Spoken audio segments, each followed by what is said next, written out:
to introduce our second inductee. Please give a warm welcome, Executive Vice President of the San Francisco Giants, Mario Alioto. Well, thank you.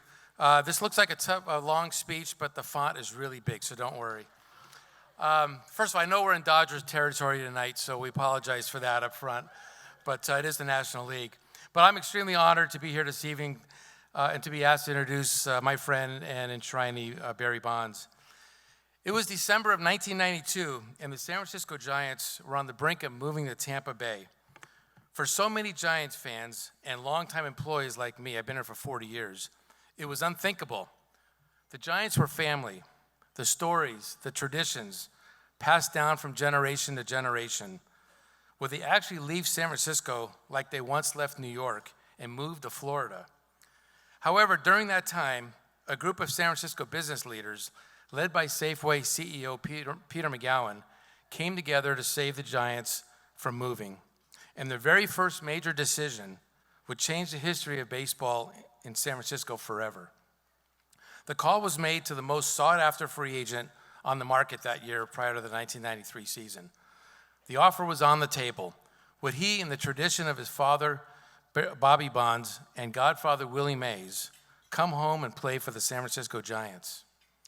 There was a long, silent pause on the phone, and finally Barry said, "If I could come home, you have no idea what that would mean to me." Well, by joining the Giants, Barry not only connected generations of fans, he helped launch a renaissance of Giants baseball in San Francisco. That, along with our new ballpark that opened in 2000, turned San Francisco back into a baseball town. He simultaneously launched a new era of Giants baseball and connected us to a treasured past. Barry wore his father's number 25 as he rose to new heights never reached by any player in history. He even hit a home run in his very first at-bat as a Giant, and as we all know, he never stopped. Back in the late 1990s, I don't remember exactly what year it was, the Giants had an advertising slogan. The slogan was, "All of us are created equal, but some of us grow up to be giants." Well, Barry Bonds literally grew up as a Giant, running around in the clubhouse in the early 70s, watching his all-star dad, Bobby Bonds, and his godfather, Willie Mays, roam the outfield at Candlestick Park. From an early age, Barry was around the best in the game. He hung around the locker room. He experienced firsthand the Giants family, which our organization takes very seriously. Now, Barry was born in Riverside, California, just about 20 miles from here. And as his mom, Pat, told me today, they moved to the Bay Area when he was about 4. And he grew up just south of Candlestick Park on the peninsula. And although he signed with the Pittsburgh Pirates in 1985 out of ASU, he actually was originally drafted by the Giants in the second round of the 1982 amateur draft out of Sarah High School. There is no doubt the Giants had their eye on him all those years. It just took a while for us to get him. When it comes to baseball, Barry is a perfectionist. He loves the game and sees things that the rest of us just don't see. And I remember one time, and he may not remember it because I was in the room. Remember one time I heard him talking to a group of guys in the clubhouse that really proved to me why he really is better than anyone else in the game. When we watch a game on TV today, we always now see that virtual box placed in the strike zone to show the TV audience if it was a strike or a ball. But based on the conversation Barry was having that day, he always saw that box in his head. And as he clearly told everyone, it was easy, right? It was easy. If the ball was in that little square box, I swung at the pitch. If it wasn't, I didn't. Well, we all know what kind of a hitter he was when the ball was in the box. But he was just as effective when it wasn't, because a base on balls is still a very powerful weapon that put him on base. Barry holds the record for the most career walks ever, 2,558 walks in a career. In 2004, he walked 232 times, a season record, and 120 of those times he was walked intentionally. So that reminds me, remember the night game back in May 28th, 1998, when the Diamondbacks were leading the Giants 8-6 in the bottom of the ninth inning with Barry Bonds at the plate. What did Arizona manager Buck Showalter do? He intentionally walked Bonds with the bases loaded and allowed the run to score. Never seen that before.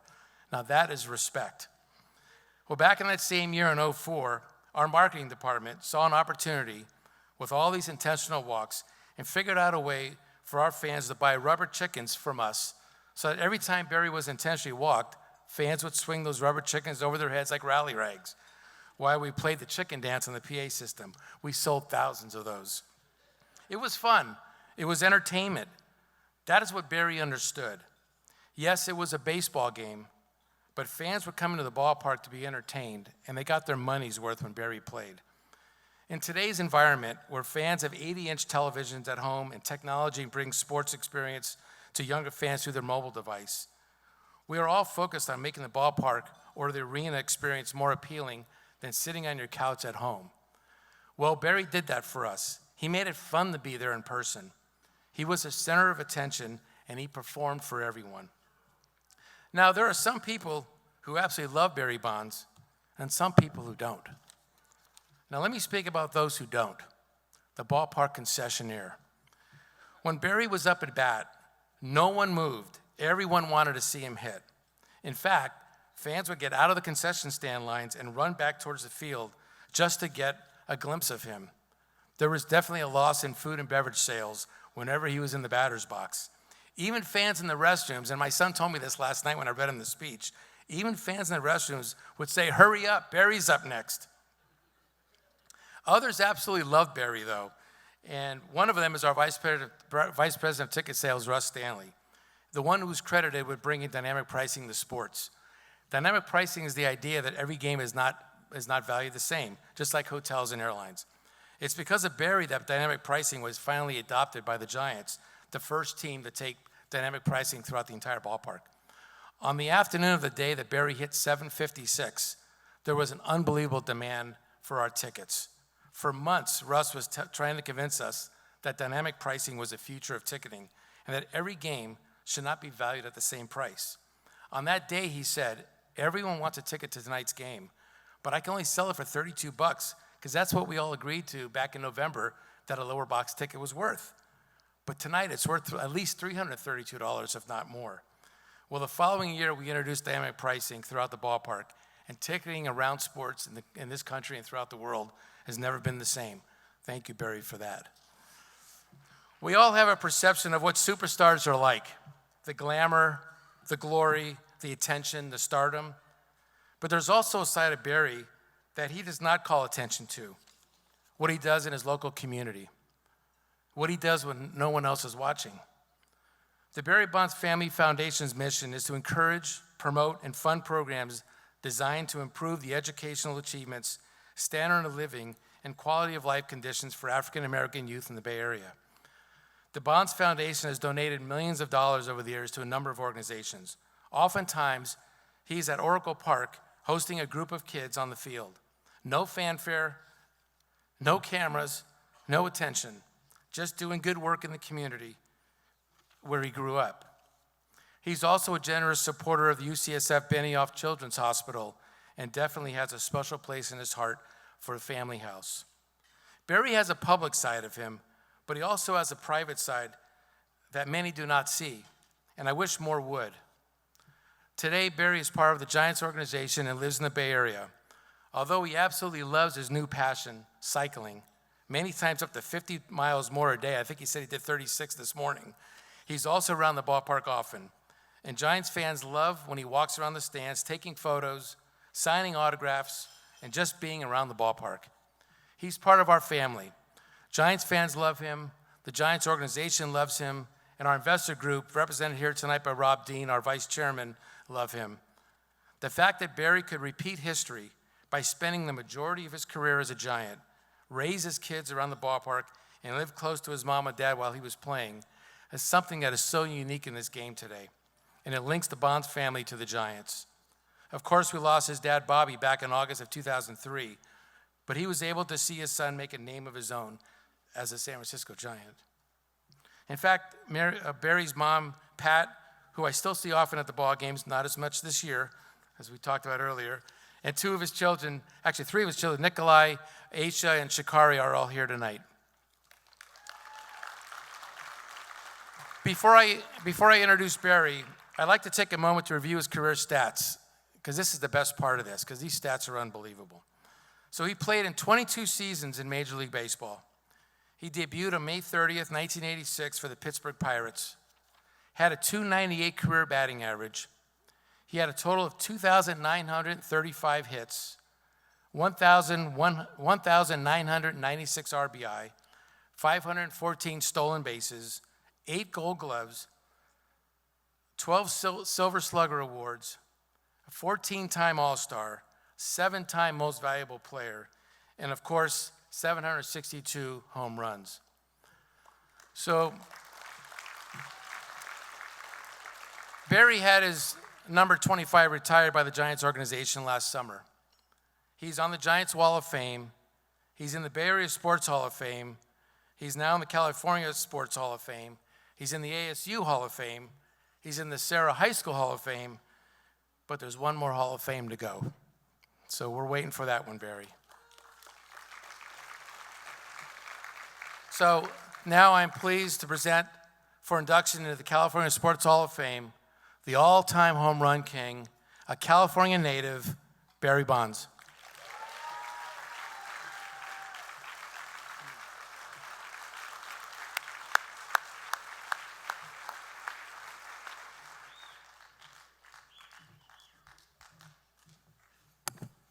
Thank you.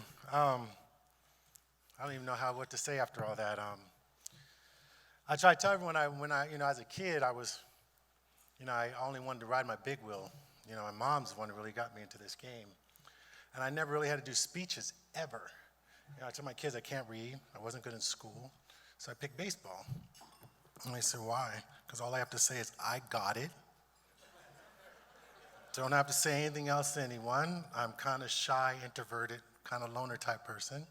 And I have a dude at third base that does all this, and I don't read sign language or anything else than what he's doing. But this is an awesome honor for me. And Christian, thank you very, very much for this. Being a California native and now having the opportunity to be in the California Sports Hall of Fame is pretty impressive. And like they said, this is my home. I was born in Riverside Air Force Base, raised in the Bay Area with my father and godfather, Willie. And, it's just been a great journey in my life. Sometimes they say, when you think back of your career, you're always going, God, this is a pain, so tired. Same thing over and over again. And then when you get older, I'll be 55 next month. You look back, it's just getting better and better and better. And, this is unbelievable. It's hard to explain the gifts that God has blessed me with. And, my children are so important to me, and my mom for being the backbone of our whole entire family. I mean, if it wasn't for my mom, this family would be in a lot of trouble. My mom's that glue. She's like, no matter where we separate to, my mom's always going to pull us back together and say, we're a family, we're going to stay a family. And also, again, I want to thank you for this award, because when your kids grow up, you hardly ever see them.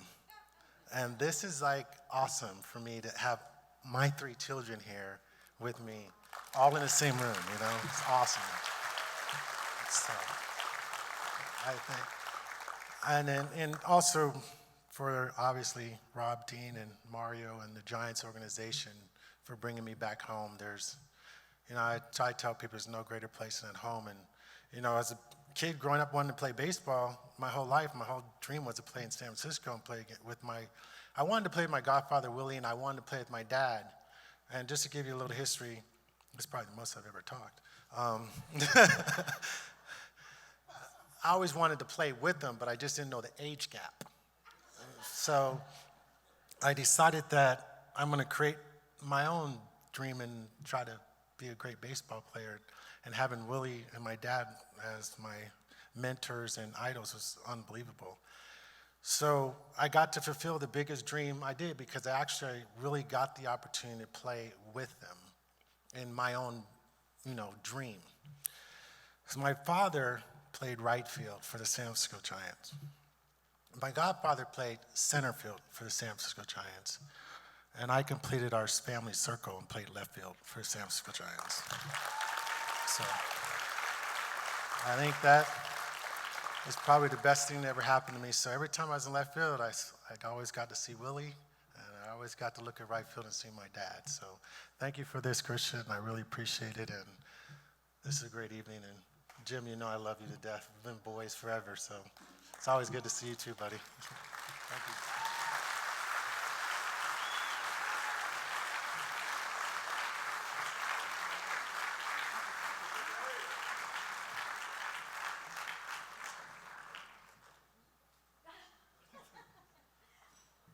I'll make it easy for you, Barry. I'll make it really easy for you. A couple more little things.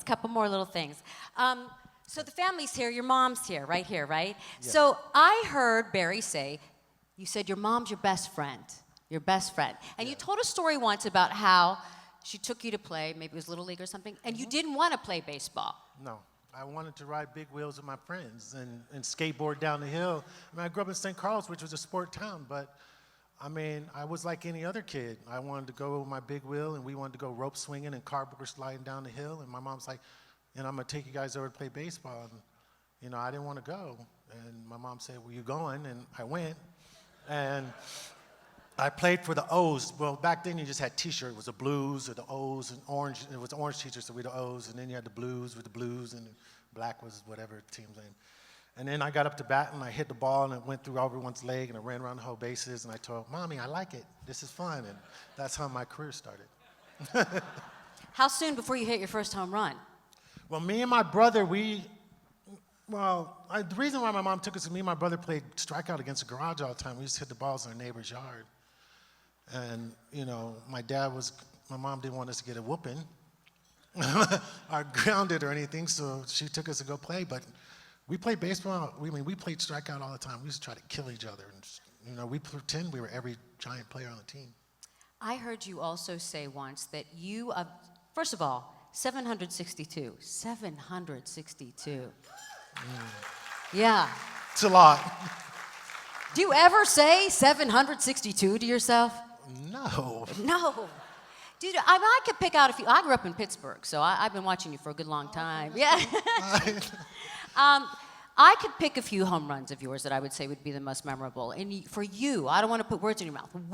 Which ones are the most memorable of 762? All the ones I did at home in San Francisco. I mean, I try to tell everyone, all my records were at home. You have to be pretty good to do that, right? I made every single record at home. 500, 600, 660, 73, 700, 715. I did 714 in Oakland. 755 San Diego, came back home, hit 750, 756 there. And then the rest, they didn't really count them anymore. I guess they got tired of watching me. So 762 happened in Colorado. So what you just said, I'm just going to dissect it just a little further, because you've said this, that you planned that. And that's what you just said. You have to be pretty good. So you planned that. How does that play out? How do you plan that you're going to hit a record home run at AT&T?